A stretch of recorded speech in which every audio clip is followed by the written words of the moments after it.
Hello everybody, this is Peter Joseph, July 31st, 2011. I want to take a moment to respond to this 60 Minutes Brooklyn College edition news piece that was put out by a student named Daniel Allen under the guidance of some individuals from 60 Minutes.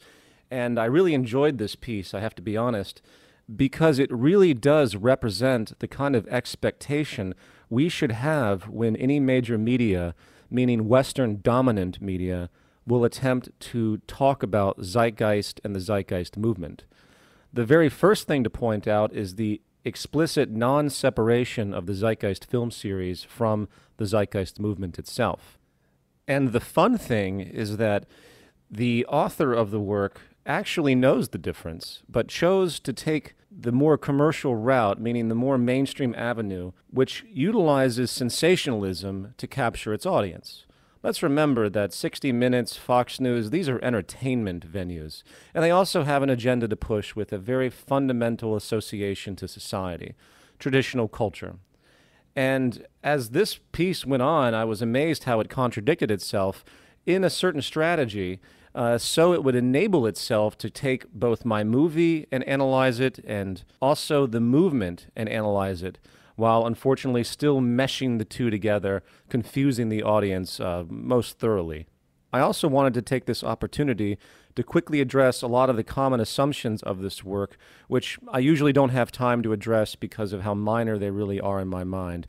But because the issue of religion, because the issue of the Jared Loughner incident and other things keep arising, usually with those that have an axe to grind, you can rest assured that those controversial notions will be hit against us in the mainstream if they ever choose to pay attention to us. So I'm going to take this opportunity to also quickly address those issues as well.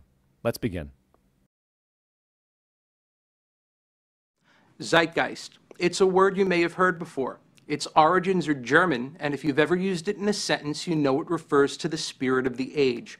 What you may not know is that it's also the name of a worldwide social movement, spawned from a trilogy of documentary films released on the internet. The goal of the movement is to live in a world without money and to use technology to provide for basic human needs. While their membership is explicitly nonviolent, some of their ideas in their movies might make you uncomfortable. The initial introduction was perfectly acceptable overall, but then he immediately jumps into the fallacy of my film association to their movies, meaning that these films represent the Zeitgeist movement, not acknowledging that the two films of the current three existed before the movement was ever in operation. One claims that Jesus never really existed and that 9/11 was an inside job. While they admit they don't have all the answers, they're always trying to spread the word, to see if they can seduce you into becoming a member of the Zeitgeist movement. And we're off with a completely erroneous definition of what the Zeitgeist movement represents, which has nothing to do with religion and nothing to do with 9/11. Anybody with the diligent sense of research could go to the FAQ of the zeitgeistmovement.com and see the obvious disassociation with my films to the movement. They can even go to the Zeitgeist Movies film series, my film series website, and see the complete disassociation. You could also review every moment and every sentence of all the materials ever put out via lecture and video to see that absolutely no reference is ever made to 9/11 or comparative religion. If one was to search YouTube for all of our videos, which has about 11,000 returns, those produced by our members never reference comparative religion or 9/11. So while religion in and of itself is something that we speak about in our orientation guide regarding functional spirituality, it has nothing to do with the subjects described in Zeitgeist the movie Part 1. The reason the word Zeitgeist is used is because of its actual definition. The Zeitgeist movement means we are interested in changing the very cultural climate that seems to be destroying us. And that has to do with a lot of different interwoven notions about what people believe and why and how they relate to the planet, etc. It's like saying that the Zeitgeist movement, because of its name association, relates to Google's Zeitgeist, which of course is untrue as well. We wanted to meet some of the estimated 500,000 worldwide Zeitgeisters, and we started with their New York City chapter. While the group spends their Sundays in the park, it's actually not their most effective recruitment tool. Putting their message online is what's transformed them into a global phenomenon. Would-be followers can visit their website and download 3 films that bear the group's name for free.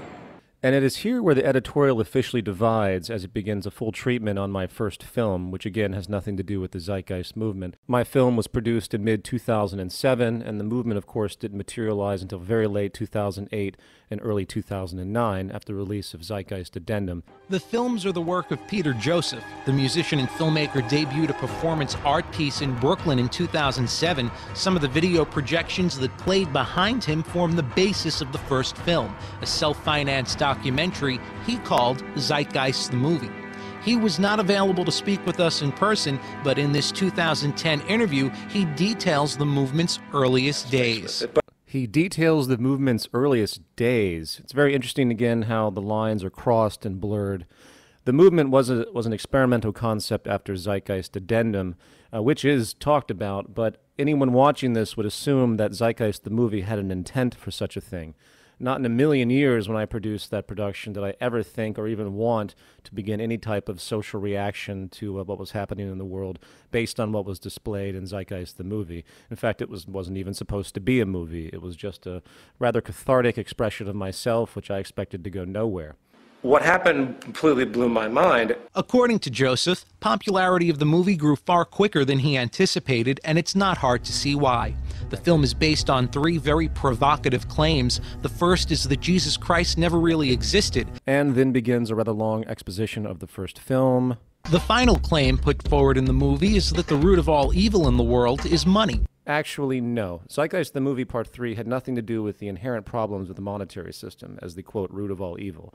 It simply pointed out how money was used, how power and profit was gained through various forms of social manipulation, the central bank as a private bank cartel, the wars that are utilized as admitted by General Smedley D. Butler of World War I for industrial profit gain, and all the shenanigans that go along with that, really, which is common knowledge to most people that are paying any attention whatsoever. It wasn't until the second and third film that a deconstruction of the monetary market system was presented. And this perspective of economics as a distortion of intent, as a producer of tremendous inefficiency, is explicitly different than what was communicated in Zeitgeist the Movie Part 3. Based here in Lower Manhattan, the financial sector was just one of the three targets set in the sights of the first Zeitgeist movie.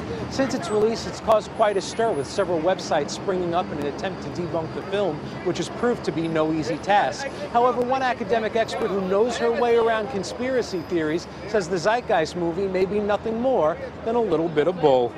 I thought this editorial was about the Zeitgeist movement, not my personal film series. And this, of course, gives way to more conflation and distortion, which I'll comment on as we go along. So I would say it's a grand conspiracy theory linking three previous strands of conspiracy. I don't know who this woman is or what grand conspiracy theory she's talking about, but speaking as a filmmaker for a moment, unrelated to the movement, the first film talks about comparative religion, how it developed over time as origin, and how the political establishments would utilize religions for their own betterment. The second part is simply looking at 9/11 from a different angle. The government story is indeed a conspiracy theory, though no one will refer to the 9/11 Commission report as a conspiracy theory commission report. And the third part is simply about different elements of corruption that have existed in the history of the United States, with no grand conspiracy element to be found. From her research, she defined conspiracy theories as simple ways to make sense of complicated circumstances, and sees why the first movie has been such a powerful recruitment tool. Well, first of all the people I've met in the movement, very, very rarely does anyone say, I'm in the movement because of the first movie. They might say they learned about the film series initially through the first movie, which led to Zeitgeist Addendum, and then they became more informed and motivated to try and see some fundamental social change to assist in our progress. So the idea that this is a recruitment tool explicitly is extremely misleading. However, I do agree that many people out there turn to very simplistic forms of causality, some will call it conspiracy theories, in order to explain complex events. There are a lot of people today, such as in the Alex Jones camps and many others, that see the entire world as being pulled through strings, and there's no causality in and of itself, it's just a bunch of groups. For instance, rather than seeing the causality of the monetary system, the pyramid scheme of debt, the historical origins of the development of the system, and how it's basically a self-destructive cancer, influencing the motivations of the population as a structural basis, It's much easier to say, oh, there's just some ruling, banking, New World Order elite that's rigging everything and they want to take down everything for some purpose, and that everything is calculated by some hidden group. And that is, of course, an idiotic way to view the world and is far from reality. It would make the movie more authoritative if they didn't take these leaps from the undeniable to the unbelievable. But it also would make it less compelling. I mean, I think part of the reason that so many people have watched it and been taken in by it is because it is proposing this grand theory that explains everything. Once again, as the filmmaker, I have no idea what the hell that's supposed to mean. I suppose some could look at the entire film series, which I doubt she's even seen, and could say that, well, since we focus on money as a root of many social problems, that's the root of everything, and that's actually not what we're saying. We're just analyzing what the most important problem is and trying to find a resolution for it. As far as the film itself, which she derails, there is a 220-page companion guide with thousands of sources that goes into extreme detail that has been unrefuted on the internet with all the people that claim to have debunked this movie. It is quite possibly the most sourced film in history.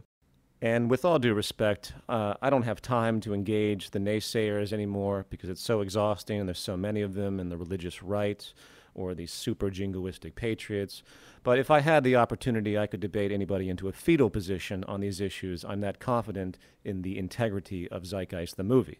The group has chapters in all 50 states and 49 countries around the world. Their message has taken root in countries as far away as Macedonia and Mongolia. We've been told that there are upwards of 500,000 people possibly following the movement, talking about upwards of millions of hits online on the movie. Historically, where does that fit in terms of the size of other movements?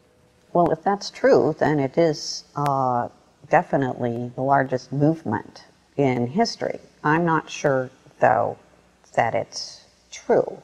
I don't know if you can really measure the numbers of adherents to this kind of movement. What movement are you referring to, lady? Do you even know anything about what the Zeitgeist movement represents? If you think the Zeitgeist movement runs around yelling about Jesus not existing, or banking cartels, or false flag terrorism, then you obviously know nothing about the movement. So this whole little biased kind of questioning is displaced because it's utterly ignorant. And it's very sad to see this even included in this report. Despite the first movie's online success, the movement's members were quick to divorce themselves and the rest of the movement from the very film that started it all. Well, let's be clear, the first film has nothing to do whatsoever with the Zeitgeist movement. It was a production by the creator Peter Joseph to express his point of view on specific topics. You know, it's obvious this interview took place before this production was created. So why did the author choose to spend so much time on the first film and its controversy? So coming back to my original point, the sensationalism associated with this type of thing always creates a distortion because he really wants to speak about the first film knowing how famous it is and then conflate it with the movement. And of course, there's the reality that most of the major press that the movement has received has never made these conflations.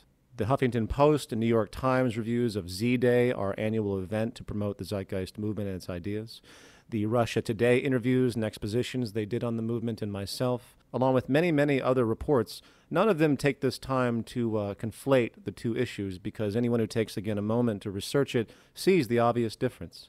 We don't go to the first film and really use what the first film says to do advocacy work. Instead, the group relies on the ideas of this man, inventor and designer Jacques Fresco. He's the founder of the Venus Project, which he runs from a compound located in Venus, Florida.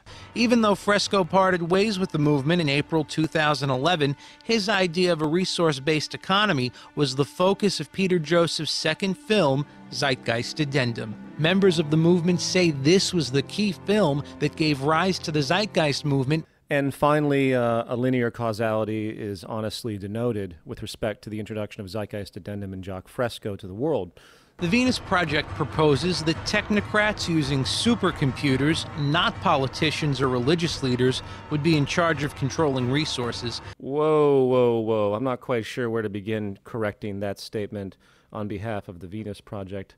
Obviously, supercomputers sounds very science fiction.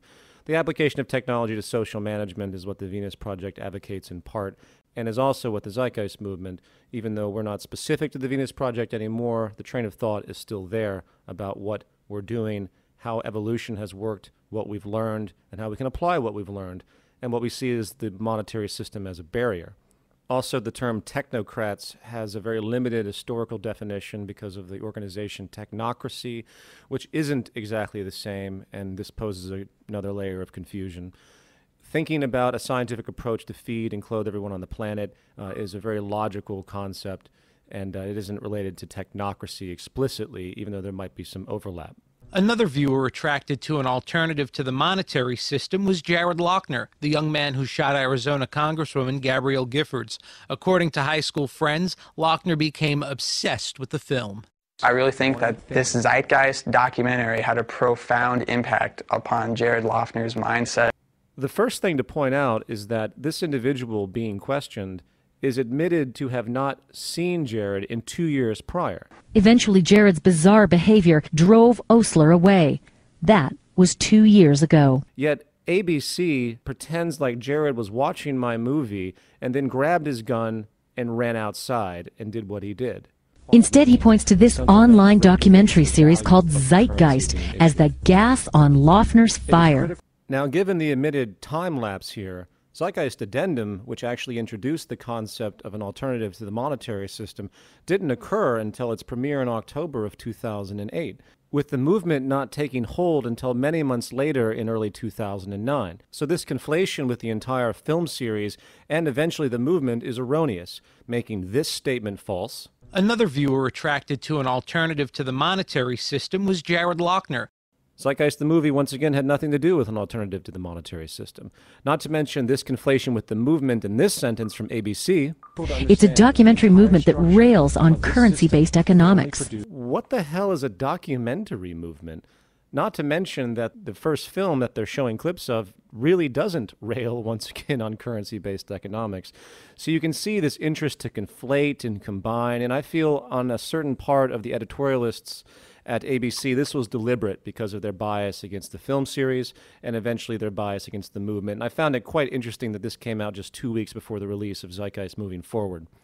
I guarantee you that if Zach had referenced, say, a movie by Michael Moore or something to that effect, ABC would have never have made such an erroneous association and run with it. If anyone here would like to read more about my personal response and thoughts about this issue, please Google Peter Joseph public statement on Tucson shootings or something to that effect, and you will find my public statement pointing out the erroneous concept in and of itself that such a film or any film can really be the cause of such horrific actions.